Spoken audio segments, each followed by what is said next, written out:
أعوذ بالله من الشيطان الرجيم.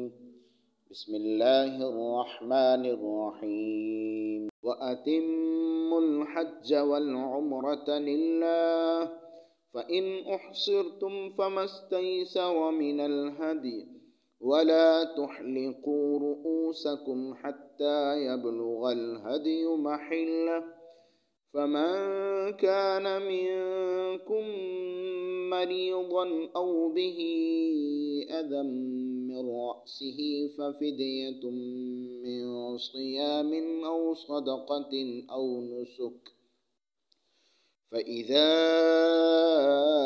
أمنتم فمن تمتع بالعمرة إلى الحج فما استيسر من الهدي فمن لم يجد فصيام 3 أيام في الحج و7 إذا رجعتم تلك 10 كاملة ذلك لمن لم يكن أهله حاضر المسجد الحرام واتقوا الله واعلموا أن الله شديد العقاب. أعوذ بالله من الشیطان الرجیم. بسم اللہ الرحمن الرحیم. وَأَتِمُّوا الْحَجَّ وَالْعُمْرَةَ لِلَّهِ آمنت باللہ صدق اللہ العظیم. الحمدللہ آج سورہ البقرہ شریف کے آیت نمبر 196 کا درس ہے. اس میں اللہ تعالیٰ نے حج کے مسائل کے متعلق کچھ چیزیں ذکر فرمائی ہیں. جب سے خانہ کعبہ شریف کی تعمیر ہوئی، مشہور روایت کے مطابق حضرت آدم علیہ السلام کی تشریف آوری سے اور پھر اس کی تجدید حضرت ابراہیم علیہ السلام کے دور میں، تو اسی وقت سے یہ حج کا سلسلہ جاری تھا. لیکن حضور رحمت عالم صلی اللہ علیہ وسلم تک یہ سلسلہ پہنچتے ہوئے اس میں لوگوں نے بہت سی خرافات شامل کر دی تھی، بلکہ حج ایک تجارتی، ثقافتی اور علاقائی میلہ بن گیا تھا. لوگ آتے، خرید و فروخت کرتے، خطبہ خطاب کرتے، شعراء اپنے کلام پیش کرتے، قصے کہانیاں بیان ہوتی اور ایک رسمیں پوری کر کے چلے جاتے ہیں. دین اسلام نے جس طرح باقی معاملات میں انسانیت کے لیے اصلاح کے پیغام پیش کیے ہیں اور انسانیت کی اصلاح کی ہے اور ایک انقلابی اقدامات کیے ہیں جو انسانیت کی فلاح و بہبود کے لیے ہیں، چاہے ان کا تعلق اللہ تعالیٰ کی عبادت کے ساتھ ہو، لوگوں کی معاشرت کے ساتھ ہو، سیاست کے ساتھ ہو، معیشت کے ساتھ ہو. تو اسی طرح حج میں بھی اسلام نے اصلاحی اقدامات کیے ہیں. تو آگے جو ہم آج کا درس اور اس سے اگلا آنے والا درس وہ حج کے متعلقہ جو اسلام کی اصلاحات ہیں ان کے ذکر پر ہے، اور حج کے متعلقہ مسائل اور حج کے مقاصد کے ذکر پر ہے. حج دین اسلام کا رکن اور ایک اہم عبادت ہے جو ارکان اسلام آقا علیہ الصلوۃ والسلام نے اپنی حدیث شریف میں بیان کیے ہیں، جو حضرت عبداللہ ابن عمر رضی اللہ تعالیٰ عنہ سے مروی ہے بخاری شریف میں. وہاں پہ جو 5واں رکن بیان کیا کہ وہ حج ہے. اور حج ہر اس بندے کے اوپر فرض ہے جو من استطاع الیہ سبیلا، جسے وہاں تک پہنچنے کی طاقت ہے کہ وہ یا حج کے لیے چلا جائے، پیچھے اس کے گھر کے معاملات بھی چلتے رہیں، اخراجات گھر کے بھی موجود ہوں، اور پھر حج کے لیے آنے جانے کے خرچے، وہاں پہ رہنے کے خرچے، جب اتنا مال اس کے پاس آ جائے تو اس کے اوپر حج فرض ہو جاتا ہے اور یہ فوری کرنا لازم ہوتا ہے. عورت کے اوپر حج تب فرض ہوتا ہے کہ جب یہ خرچات بھی موجود ہوں اور اس کے ساتھ کوئی محرم بھی جانے والا ہو. اگر کوئی محرم جانے والا نہیں ہے تو عورت کے اوپر حج فرض ابھی نہیں ہوا، سوائے اس کے کہ اس کے پاس اتنا خرچہ آ جائے کہ وہ کسی محرم کو بھی ساتھ لے جا سکے. اگر کوئی عورت اس کی خلاف ورزی کرتی ہے تو وہ اللہ تعالیٰ کی بارگاہ میں گناہ گار ہے. تو ارشاد باری تعالیٰ ہے وَأَتِمُّوا الْحَجَّ، اور پورا کرو حج کو، والعمرۃ، اور عمرہ کو، للہ، اللہ کے لیے. فَإِنْ أُحْصِرْتُمْ، پھر اگر تم گھر جاؤ، ان تمہیں گھیر لیا جائے، فَمَا اسْتَيْسَرَ، تو جو تمہیں آسانی سے میسر آئے، من الہدی، قربانی سے، جو آسانی سے تمہیں قربانی کا جانور میسر آئے وہ خانہ کعبہ میں بھیج دو، تمہاری طرف سے وہ قربان ہو جائے، یا اس کے پیسے بھیج دو کہ کسی کے ہاتھ وہاں پہ جا کے جانور لے کے تمہاری طرف سے قربان کر دے. وَلَا تَحْلِقُوا رُؤُوسَكُمْ، وَلَا تَحْلِقُوا، اور نہ مڑواؤ، رؤوسکم، اپنے سر، حتیٰ، یہاں تک کہ یبلغ، پہنچ جائے، الہدی، قربانی کا جانور، محلہ، اپنے ٹھکانے پر. فمن کان منکم مریضاً، پس جو تم میں سے کوئی بیمار ہو، او بہ اذن، یا اسے تکلیف ہو میرا سے اس کے سر میں، ففدیتن تو وہ یہ فدیہ دے دے، من صیام روزوں سے، اور صدقاتین یا خیرات سے، اور نسک یا قربانی سے. یعنی احرام اس نے باندھا ہوا ہے اور سر میں تکلیف ہو گئی ہے، پریشانی بن گئی ہے، وہ بال کٹوانا چاہتا ہے تو وہ روزے رکھ لے یا صدقہ دے دے یا قربانی کر لے اور اپنے احرام کو کھول کر سر وغیرہ منڈوا لے. ابھی اس کی تفصیل آتی ہے. فَإِذَا مِنْتُمْ، جب تم امن میں ہو جاؤ تو پھر اس کے بعد تم مکہ مکرمہ پہنچ جاؤ. فمن تمتع، تو جو فائدہ اٹھانا چاہے بالعمرۃ، عمرہ کا، الحج، حج کے ساتھ، فمستیسر من الحدی، تو اسے جو میسر ہو وہ قربانی دے. یعنی جو قربانی کا رینج وہ کر سکتے ہے. چھوٹا جانور ہو، عمر پوری ہونی چاہیے، چھوٹا جانور ہو اس عمر کا یعنی قیمت کے اعتبار سے، یا بڑا ہو، جو میسر ہو وہ قربانی کرے. فمن لم یجد، جسے قربانی کی طاقت نہ ہو، فصیام ثلاثۃ ایام، وہ روزے رکھے 3 دن، فی الحج، حج کے وقت، و7 اور 7 روزے رکھے اذا رجعتم، جب تم گھر لوٹ آؤ. تلک عشرۃ کاملہ، یہ پورے 10 روزے ہوئے. ذالک لمن لم یکن، یہ رعایت اس کے لیے ہے من لم یکن اہلہ، جس کے گھر والے نہ ہوں، حاضر المسجد الحرام، مسجد حرام کے قریب. یعنی یہ رعایت اس کے لیے ہے کہ جو باہر سے آئے، جو مکہ مکرمہ کا رہنے والا، یہ اس کے لیے نہیں ہے. واتقوا اللہ، ڈرا کرو اللہ سے، وَاعْلَمُوا، جان لو، ان اللہ شدید العقاب، بے شک اللہ تعالیٰ سخت عذاب دینے والا ہے. یہ تو تھا ترجمہ لفظی. اب آتے ہیں اس کی وضاحت کی طرف. اب کافی ساری چیزیں ترجمہ سنتے وقت ایسی آئی ہیں کہ جن کے بارے میں ابھی قیاس موجود ہے کہ اس کا کیا مطلب ہے، یہ کس کے لیے ہے. تو انشاءاللہ ابھی وضاحت میں وہ چیزیں ساری سامنے آ جاتی ہیں. پہلے تو فرمایا گیا وَأَتِمُّ الْحَجَّ وَالْعُمْرَةَ لِلَّهِ، حج اور عمرہ پورا کرو اللہ کے لیے. اس سے یہ پتہ چل گیا کہ حج ہو، عمرہ ہو، یہ اللہ کی رضا کے لیے ہوتے ہیں، سیر و تفریح کے لیے نہیں ہے، لوگوں کے اندر اپنی واہ واہ کروانے کے لیے کہ فلاں نے عمرہ کر لیا، فلاں حاجی صاحب بن گئے، اس کے لیے نہیں. یہ اللہ کی رضا کے لیے ہے. جو حج کا فریضہ اللہ کی طرف سے لازم ہے مالداروں پہ، اسے پورا کرنے کے لیے ہے. اور یہ کرتے ہوئے بھی یہی ذہن کے اندر ہونا چاہیے کہ میں اللہ کے حکم کو پورا کرنے کے لیے اللہ رب العزت کی بارگاہ میں حاضر ہوتا ہوں اور عبادت کرنے کے لیے حاضر ہوتا ہوں. اس طرح عمرہ ہے وہ آقا علیہ السلام کی سنت ہے. زندگی میں ایک مرتبہ بندہ کوشش کرے یہ ایک نفلی عبادت ہے. ٹھیک ہے جی. پہلے بندے کو دیکھنا چاہیے کہ میرے اوپر حج لازم ہے یا نہیں. اگر تو حج لازم نہیں ہے، عمرہ کے لیے جا رہا ہے، تو بڑے کمال کی بات ہے، اتنے اسباب میسر آ گئے ہیں. لیکن جس کے اوپر حج لازم ہے وہ عمرے کے لیے نہ جائے، وہ پہلے حج کے لیے جائے، کیونکہ عمرہ تو اس کے لیے نفل ہے، حج لازم ہے، وہ پہلے حج کرے. ہمارے ہاں عمرے کا رواج بہت ہو گیا ہے، اچھی بات ہے، لیکن مالدار لوگوں میں عمرے کی جگہ حج کا رواج زیادہ ہونا چاہیے تاکہ ان کا فریضہ تو ادا ہونا. تو فرمایا وَأَتِمُّ الْحَجَّ وَالْعُمْرَةَ لِلَّهِ، پورا کرو حج اور عمرے کو اللہ کی رضا کے لیے. فَإِنْ أُحْصِرْتُمْ، پھر اگر تم گھر جاؤ، یعنی تم حج کے لیے، عمرے کے لیے جا رہے ہو، تم نے احرام باندھا ہوا ہے. اب احرام جب بندہ باندھ لیتا ہے تو پھر کچھ پابندیاں بندے کے اوپر لازم ہو جاتی ہیں.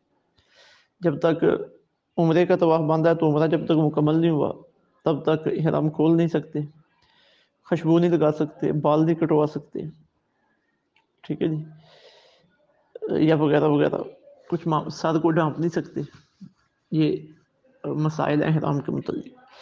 لیکن اگر کہیں راستے میں ایسا مسئلہ بن گیا کہ چوروں نے، ڈاکوؤں نے روک لیا ہے یا کوئی اس طرح کی رکاوٹ بن گئی ہے، اب احرام کھولنا ضروری ہو گیا ہے، عام معمول کی زندگی تم نے وہاں پہ گزارنی ہے. تو فرمایا کہ اب احرام کی آزادی کے لیے تم نے یہ کرنا ہے، جو فدیہ اپنی طرف سے دینا ہے وہ یہ کہ فَمَسْتَيْسَرَ مِنَ الْحَدْيِ، جو قربانی کا جانور تمہیں آسانی سے مل جائے وہ آگے تم بیچ دو. اور جب تمہیں پتہ چل جائے کہ وہاں پہ ہمارا جانور پہنچ گیا، اندازہ ہو جائے، تو پھر تم سر منڈوا کے اپنا احرام کھول دو.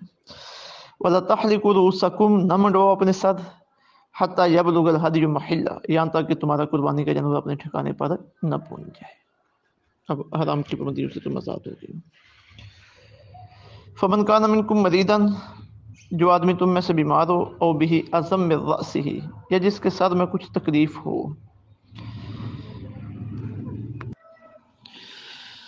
تو اب جب یہ آزاد ہو جائیں گے، آسانی ہو جائے گی، تو پھر جا کے یہ اپنے حج اور عمرے یا جس کے لیے بھی نکلے ہوئے تھے اس کی جا کے قضا کر لیں گے. اب ظاہر ہے اگر حج کا موسم تھا تو حج کا وقت تو گزر گیا، اب اگلے سال عمرے کا وقت جو ہے وہ تو موجود ہی رہتا ہے، جا کے اب دوبارہ کر لیں گے.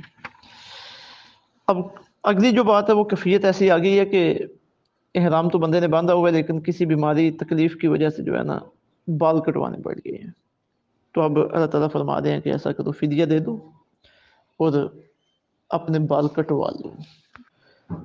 تو اب اس کا ضابطہ یہ بیان کیا گیا کہ فمن کان منکم مریدن، تم میں سے جو بیمار ہو، او بھی اذن من رأسہ، یا اس کے سر میں کچھ تکلیف ہو، وہ سر منڈوانا چاہتا ہے، تو اب وہ کیا کرے؟ ففدیۃ من صیام، تو وہ فدیہ دے دے روزوں سے، او صدقۃ، یا خیرات سے، او نسک، یا قربانی سے.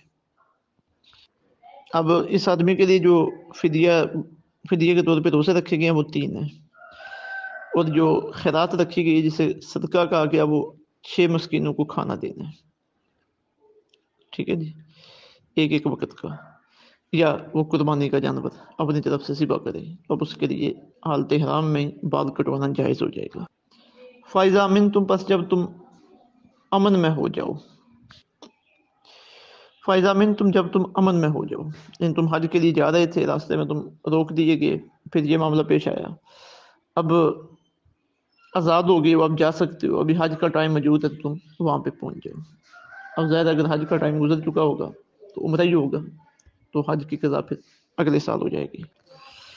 اب اس کے بعد جو اگلی آیت تجربہ آ رہی ہے اس سے پہلے تھوڑی سی وضاحت ضروری ہے کہ حج کی 3 صورتیں ہیں.